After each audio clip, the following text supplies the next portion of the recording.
तो भाइयों, पिछले पार्ट में हमने देखा था कि हमारा हीरो अपनी गर्लफ्रेंड से कितनी सच्ची मोहब्बत करता था। उसके लिए चार चार नौकरियां करता था, अपनी जिंदगी की पूरी कमाई सिर्फ उसी पर लुटा देता था। यहां तक कि मेहनत की कमाई से उसे आईफोन तक गिफ्ट किया। लेकिन बदले में उसे क्या मिला? धोखा। उसकी गर्लफ्रेंड ने उसे छोड़ दिया और अपने अमीर एक्स के पास चली गई, सिर्फ इस वजह से क्योंकि उसके पास पैसा था। इस धोखे से टूटा हुआ हमारा हीरो बिल्कुल बिखर जाता है। लेकिन तभी किस्मत का खेल शुरू होता है। अचानक उसके पास एक सिस्टम आता है और उस सिस्टम में उसे मिलते हैं पूरे 90 ट्रिलियन पैसे। लेकिन ये पैसे वो सीधे अपने लिए इस्तेमाल नहीं कर सकता। शर्त ये होती है कि उसे ये पैसे सिर्फ और सिर्फ लड़कियों पर खर्च करने होंगे। बदले में उसे पॉइंट्स मिलेंगे और जब पॉइंट्स पूरे हो जाएंगे तो उसने जितने पैसे खर्च किए होंगे उनका आधा हिस्सा वो अपने लिए रख पाएगा। यानी जितना ज्यादा खर्च करेगा उतना ही ज्यादा कमाएगा। इसके बाद शुरू होती है असली कहानी। हमारा हीरो धीरे धीरे अपनी एक्स से और उन सभी लड़कियों से बदला लेना शुरू करता है जिन्होंने कभी उसके साथ गलत किया था, और साथ ही वो जीने लगता है एक प्लेबॉय बिलियनियर जैसी जिंदगी। अब सारी लड़कियां उसकी तरफ खींची चली आती हैं और उसका नाम हर जगह गूंजने लगता है। और भाइयों, पिछले पार्ट के लास्ट में हमने देखा था कि कुछ लोग हमारे हीरो पर आरोप लगाते हैं कि वो लड़कियों का इस्तेमाल करता है। ये इल्जाम उसकी इज्जत और करियर दोनों को खतरे में डाल देता है। लेकिन तभी एक बड़ा ट्विस्ट आता है। सारी लड़कियां हमारे हीरो के सपोर्ट में खड़ी हो जाती हैं और साफ कह देती हैं कि वो इल्जाम पूरी तरह झूठा है। प्रिंसिपल भी उन आरोपों को गलत साबित करता है और उल्टा हमारे हीरो को एक अवार्ड तक दे देता है। इस अवार्ड से उसकी पॉपुलैरिटी और भी ज्यादा बढ़ जाती है और अब उसका नाम एक नई ऊंचाई तक पहुंच चुका है। तो दोस्तों, ये थी पिछले पार्ट की कहानी। अब आगे देखते हैं। दूसरी तरफ लियांग नाम का लड़का गुस्से में है और मन ही मन कोसता है कि नायक की छवि तो बर्बाद होनी थी, मगर अब तो वह और भी महान बनकर सामने आ रहा है। वह जलता है कि प्रेसिडेंट की जगह पर उसे होना चाहिए था। तभी उसे दिखता है कि उसकी प्रेमिका नायक की तारीफ कर रही है और उसके लिए उसकी पसंदगी लगातार बढ़ रही है। ये देखकर उसका खून खौल उठता है। मीटिंग खत्म होते ही सब बाहर निकलते हैं। उसकी प्रेमिका उससे कहती है कि क्या वह पागल हो गया है या ठीक नहीं है, और क्यों वह नायक से इतनी जलन कर रहा है। वह साफ कहती है कि उसे सचमुच अपने सहपाठी चेन युआन के प्रति सम्मान और प्रशंसा है। वह बताती है कि इतने लोगों की मदद करने के बाद भी चेन युआन को नाम और शोहरत की परवाह नहीं है। वह यहां तक याद दिलाती है कि उसने दौड़ में लियांग को हराया था, मगर फिर भी एथलेटिक टीम में शामिल होने से इनकार कर दिया। उसके अनुसार यह उसकी महानता का सबूत है। यह सुनकर लियांग क्रोधित हो जाता है और कहता है कि चेन युआन किसी काम का नहीं है। फिर वह अपनी शान बघारने लगता है कि उसके पास टेस्ला जैसी गाड़ियां हैं और वह नायक से कहीं ज्यादा दौलतमंद है। लेकिन तभी पास खड़ा नायक अपने गंजे ड्राइवर को बुलाता है और कहता है कि वह उसे लेने आ जाए। नायक साफ कहता है कि वह महंगी गाड़ी में आना पसंद नहीं करता क्योंकि वह सादा जीवन जीना चाहता है, मगर गंजा आदमी नई कार में आ जाता है। नायक गुस्से में उसे डांटता है और कहता है कि उसे महंगी गाड़ियों से दूर रहने को कहा था, अगली बार ध्यान रखना। वह घबराकर माफी मांगता है और कहता है कि अब समझ गया। ये सब देखकर लियांग और उसकी प्रेमिका अवाक रह जाते हैं। लियांग की प्रेमिका तंग आकर कहती है कि वह अब रिश्ता तोड़ना चाहती है। लियांग कहता है कि यह असंभव है, मगर अंत में टूटकर जमीन पर गिर जाता है। नायक अपने ड्राइवर को कुछ पैसे देता है और कहता है कि सब ठीक होने तक वह वापस स्कूल लौटेगा। गंजा ड्राइवर उसे कार से ले जाने की पेशकश करता है, लेकिन नायक कहता है कि इसकी जरूरत नहीं है क्योंकि महंगी गाड़ी सबका ध्यान खींचती है। गंजा मान जाता है और उसे बस सावधान रहने की सलाह देता है। नायक सोचता है कि अब उसका लक्ष्य प्रेसिडेंट जे की मदद करना है ताकि सिस्टम के लिए जरूरी पॉइंट्स पूरे कर सके। वह सोचता है कि क्या उसके मोटे दोस्त के पास फिर से कुछ बेचने लायक चीज है। ग्रुप चैट खोलते ही वह देखता है कि सभी उसके बारे में बातें कर रहे हैं। एक लड़का कहता है कि चेन युआन के पास बहुत पैसा है क्योंकि उसने एक ही बार में मकान खरीद लिया। नायक उन्हें समझाता है कि उसने तो बस एक दोस्त की मदद करने के लिए ऐसा किया था। सब उसके बड़े दिल को देखकर दंग रह जाते हैं। तभी एक और लड़का कहता है कि क्या उसे लग्जरी कार चाहिए क्योंकि वह कुछ डीलरों को जानता है। फिर एक और लड़का अपना कार्ड देता है और कहता है कि उसका परिवार इंपोर्टेड कारों का व्यवसाय करता है। नायक कार्ड देखता है जिस पर जियांग ग्रुप लिखा है। वह सोचता है कि यह परिवार बहुत बड़ा उद्योगपति होगा और यह लड़का यकीनन किसी बड़े घराने का वारिस है। नायक कहता है कि इतनी कम उम्र में इतना बड़ा व्यवसाय संभालना काबिले तारीफ है। वे बातें करने लगते हैं। दूर खड़ी दो लड़कियां नायक को देखती हैं और सोचती हैं कि जरूर यह किसी अमीर परिवार का बेटा है, वरना इतना बड़ा आदमी इस तरह उसका स्वागत नहीं करता। मगर फिर वे सोचकर चुप हो जाती हैं कि उनका कोई चांस ही नहीं है। कार डीलर कहता है कि उसके पास शहर का सबसे बड़ा लग्जरी कार शोरूम है और नायक जो चाहे चुन सकता है। नायक सोचता है कि क्यों न वह एक दंतकथा जैसी कार मांगे और कहता है कि उसे बुगाटी चाहिए। डीलर घबरा जाता है और कहता है कि वह कार तो बहुत कम यूनिट्स में है। नायक फिर लैम्बोर्गिनी वीनो पूछता है। डीलर कहता है वह भी नहीं है। फिर वह पगानी हुयेरा पूछता है, वह भी नहीं है। डीलर पसीना पसीना होकर कहता है कि नायक मजाक तो नहीं कर रहा। फिर समझाता है कि उनके पास जो कारें हैं उनकी कीमत 2 से 8 मिलियन तक है, लेकिन जो कारें नायक मांग रहा है वे इस दायरे से बहुत बाहर हैं। नायक निराश होकर कहता है कि उसने तो बहुत उम्मीदें लगाई थीं। डीलर कहता है कि भले ही वे कारें न हों, मगर उनके पास फेरारी ला फेरारी है जो बेहद दुर्लभ है। उसमें V12 इंजन है, 800 हॉर्स पावर की ताकत है, डुअल ट्रांसमिशन है और 0 से 100 किलोमीटर मात्र 3 सेकंड में पहुंचती है। इसकी कीमत 22 मिलियन है। नायक कहता है कि यह कार न तो बहुत महंगी है और न बहुत सस्ती, बल्कि किसी को तोहफा देने के लिए एकदम ठीक है। वह कहता है कि अगर कीमत 20 मिलियन से ऊपर है तो सौदा पक्का।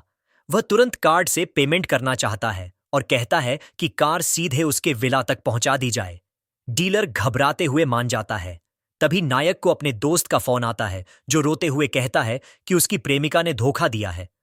उसने 3 साल का रिश्ता निभाया, शादी की तैयारी कर रहा था, मगर बारिश में उसने देखा कि उसकी प्रेमिका किसी और के साथ है। उसका दिल टूट गया है। नायक उसे समझाता है कि यह गलती उसकी प्रेमिका की है, उसकी नहीं, मगर वह लड़का मानने को तैयार नहीं और कहता है कि वह यह धोखा सहन नहीं कर पा रहा। उदास लड़का जमीन पर गिर जाता है और नायक से पूछता है कि क्या इसे स्वीकार करना कठिन नहीं है और कि वह यह स्वीकार नहीं कर सकता कि उसने उसे धोखा दिया। अब नायक गुस्से में कहता है कि उसे एक सबक सीखने की जरूरत है और अपने फोन को पकड़ता है। उसका दोस्त पूछता है कि वह किसे कॉल कर रहा है और उसकी योजना क्या है।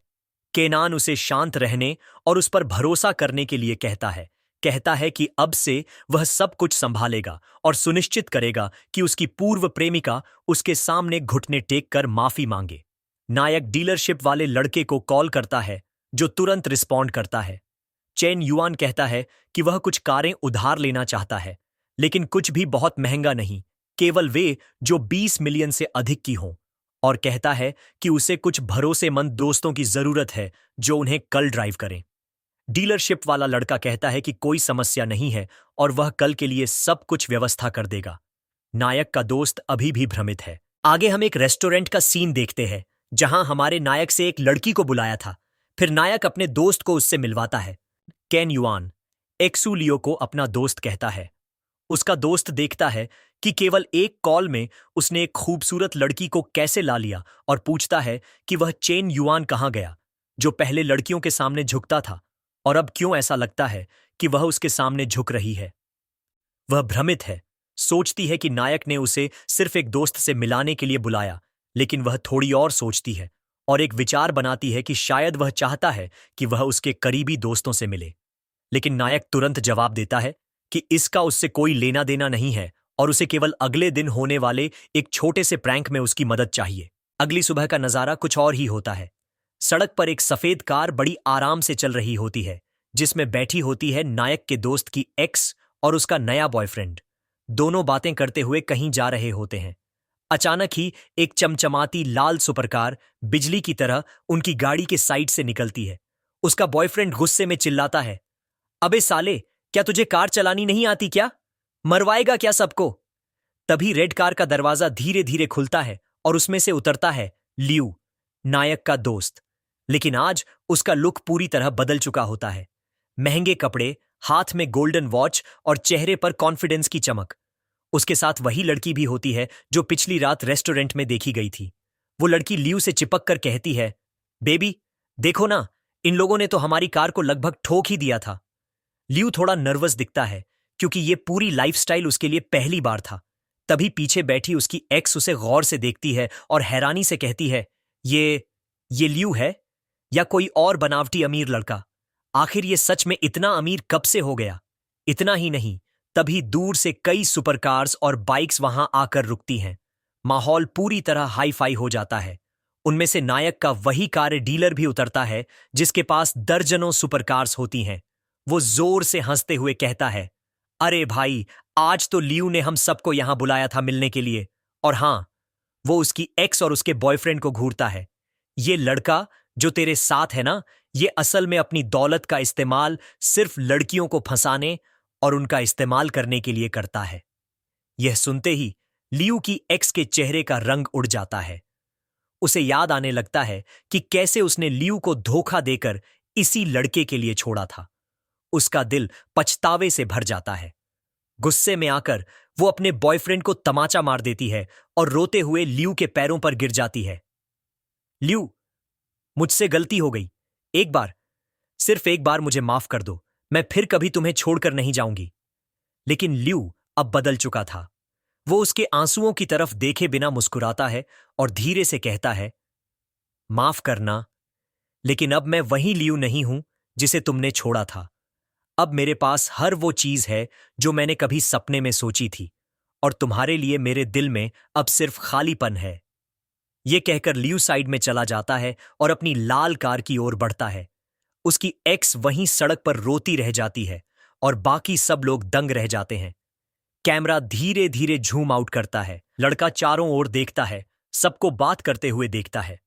वह निकलने की कोशिश करता है लेकिन नायक की छाती से टकरा जाता है। केन युआन पूछता है कि क्या वह भागना चाहता है, लेकिन केवल अगर वह बार में 100 थप्पड़ ले। जो लोग फेरारी चला रहे हैं वे खुश हैं कि उन्होंने आखिरकार प्रसिद्ध मिस्टर युआन से मुलाकात की। नायक कहता है कि उनका ऐसा कोई इरादा नहीं था और सभी की मदद के लिए धन्यवाद। फिर हम एक पार्टी का सीन देखते हैं जहां सभी दोस्त मिलकर पार्टी के रहे होते हैं। लड़के लूज सिगरेट से कहते हैं कि सब ठीक है क्योंकि वह शेफ जांग का दोस्त है और उसे उनके साथ औपचारिक होने की जरूरत नहीं है। सफेद बाल वाला लड़का पूछता है कि क्या वह स्ट्रीमिंग प्लेटफॉर्म न्यूज वाला लड़का नहीं है, और कहता है कि उसकी एक रिक्वेस्ट है। नायक पूछता है कि यह फेवर क्या है। लड़के एक दूसरे को घूरते हैं। सफेद बाल वाला लड़का कहता है कि उसकी एक पसंदीदा स्ट्रीमर है लेकिन उसके पास पैसे नहीं हैं, और पूछता है कि क्या चेन युआन थोड़ा मदद कर सकता है। नायक सोचता है कि लड़के यह देखना चाहते हैं कि उसके पास कितना पैसा है। डीलरशिप वाला लड़का नायक से कहता है कि चिंता मत करो, यह सिर्फ मजाक था, और सफेद बाल वाले लड़के की ओर देखता है। कहता है कि अगर वह किसी लड़की को पटाना चाहता है तो उसे खुद संभालना चाहिए। लूज सिगरेट अपने गिलास को मेज पर पटक देता है। लड़के सोचते हैं कि उसे मजाक पसंद नहीं आया। नायक कहता है कि मजाक उसके लिए बहुत हल्का था क्योंकि यह केवल उपहार भेजने के बारे में था। वह कहता है कि वह बाथरूम जाएगा और अपना फोन मेज पर छोड़ देता है ताकि लड़का जितना चाहे खर्च कर सके। लड़का फोन लेता है, क्रोधित है कि उसे इसे स्वतंत्र रूप से इस्तेमाल करने दिया जा रहा है, और अजनबी पर भरोसा करके उसके पैसे खर्च करता है। केन युआन उसे धन्यवाद देता है, जानकर कि खाते में सभी ड्रिंक्स का भुगतान करने के लिए पैसे नहीं हैं, लेकिन जानता है कि लड़का इच्छानुसार उपहार भेज सकता है। नायक बाथरूम जाने जाता है। लड़का चारों ओर देखता है, कल्पना करता है कि वह किसी लड़की के साथ है, और बड़बड़ाता है, वह अच्छा बच्चा है। बाथरूम से बाहर आता है, चिन्नू देखता है और सभी को इकट्ठा देखता है। कोई सोचता है, यह क्या हो रहा है मेरे भगवान। सभी मेज के चारों ओर कहते हैं। नायक मेज पर आता है और पूछता है कि वे ऐसा क्यों कर रहे हैं। सफेद बाल वाला लड़का नर्वस हो जाता है और फोन लौटाता है। नायक उसे कमजोर कहता है क्योंकि उसने बाथरूम में केवल 20 मिलियन खर्च किए।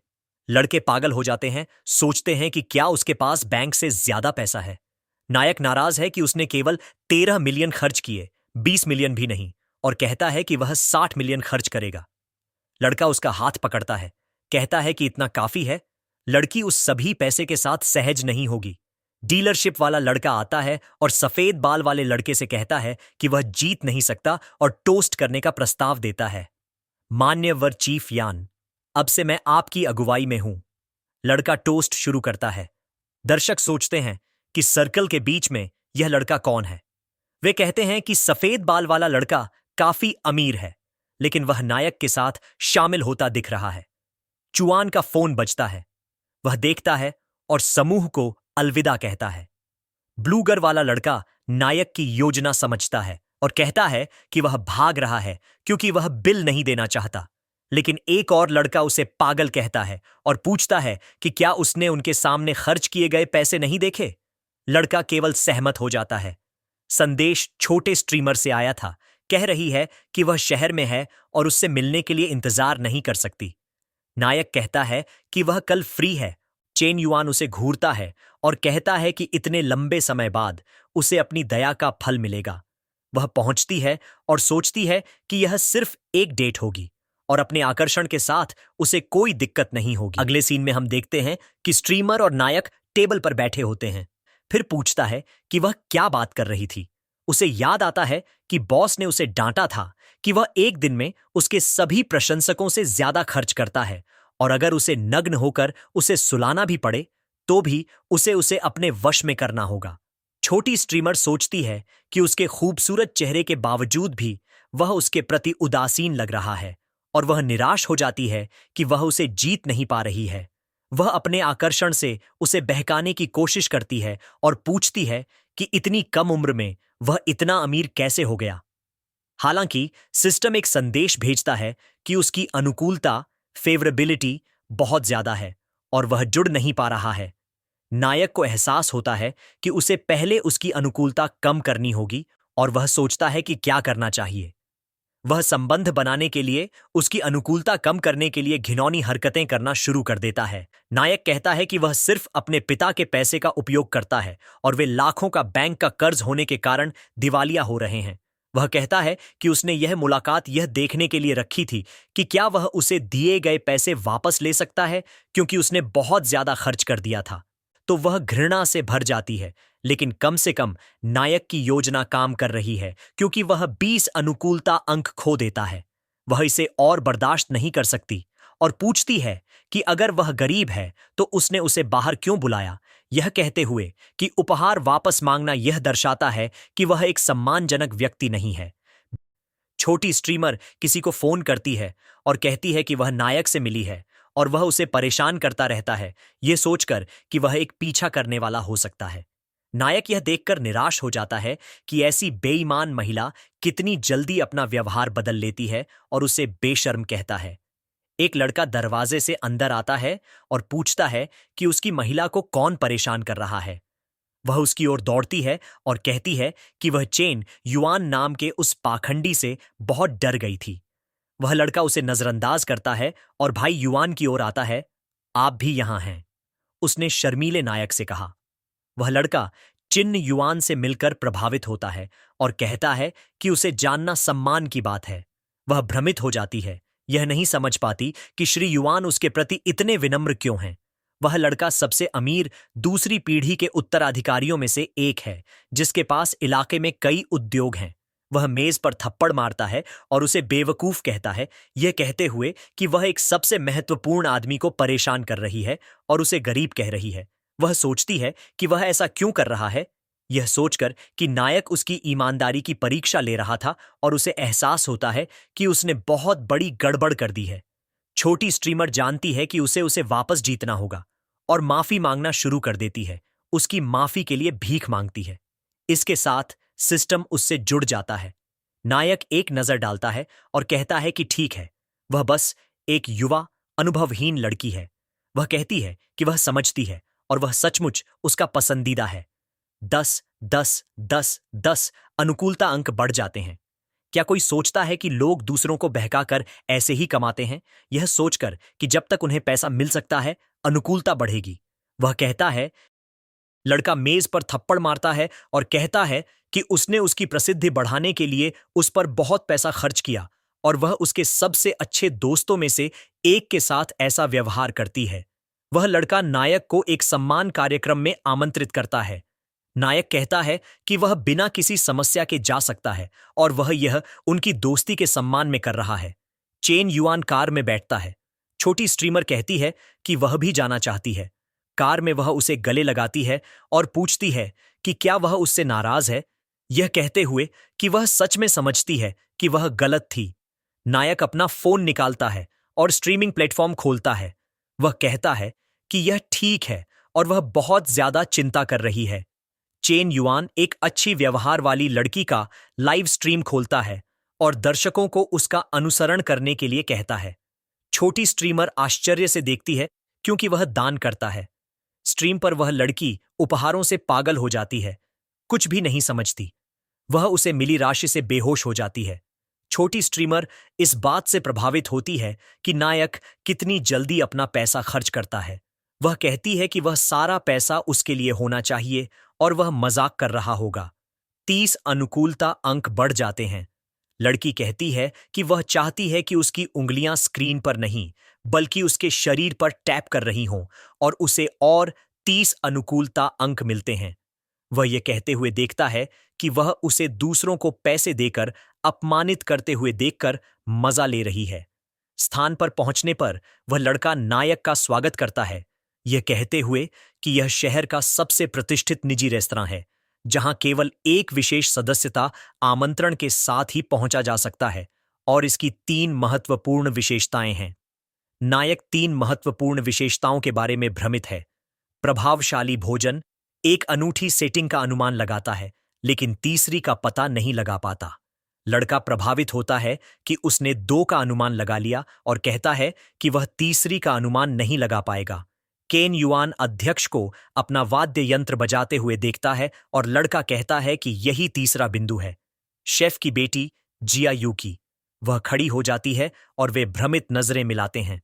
वह छोटी स्ट्रीमर को नायक की बांह से चिपके हुए देखती है और वह 5 अनुकूलता अंक खो देता है क्योंकि वह दुखी और आंसू भरी आंखों से अपना वाद्य यंत्र तोड़ देती है। नायक उसे भागते हुए देखता है और शिकायत करता है कि वह एक जवाबी हमले के इतने करीब था और सोचता है कि वह एक बड़ा बेवकूफ है जो उसकी भावनाओं के साथ खेल रहा है। शाम युआन कहता है कि वह इस मौके को नहीं खो सकता, कि अगर वह उसे जाने देता है तो उसे नहीं पता कि वह इसे बाद में कैसे ठीक करेगा। और फिर तो दोस्तों, ये वही कॉलेज की प्रेसिडेंट है जिसे हमारे नायक ने एक घर गिफ्ट किया था और ये वही एकमात्र लड़की है जो हमारे नायक से उसके पैसों के लिए नहीं बल्कि सच्चे दिल से प्यार करती है। सच कहूं तो मुझे तो ये प्रेसिडेंट बाकी सभी लड़कियों में सबसे अच्छी लगती है क्योंकि ये वाकई में लॉयल है और उसका दिल भी साफ है। लेकिन असली सवाल ये है कि आगे चलकर हमारा नायक क्या फैसला करेगा। क्या वो प्रेसिडेंट जैसी सच्ची लड़की को खो देगा या फिर उसके सारे पॉइंट्स भी खत्म हो जाएंगे। ये रहस्य अब धीरे धीरे और गहराता जा रहा है और दोस्तों, यही देखना सबसे मजेदार होगा कि कहानी किस दिशा में आगे बढ़ती है। अब ये सब कुछ आपको अगले पार्ट यानी पार्ट 3 में पता चलेगा।